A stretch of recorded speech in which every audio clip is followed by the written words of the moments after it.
Philippine Institute of Volcanology and Seismology miisa og Alert Level 1 sa Bulusan Volcano sa Sorsogon Province human miulbo ang bulkan kagahapon sa gabii.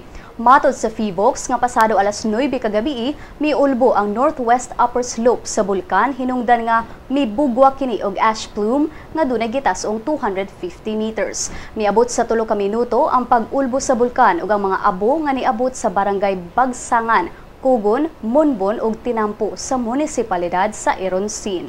Matod sa PHIVOLCS nga tipikal ang maong pag-ulbo sa bulkan tungod kay naatol kini sa restive periods din ang steam sa bulkan natipok ug ni-pressurize sa shallow level sa estruktura sa bulkan.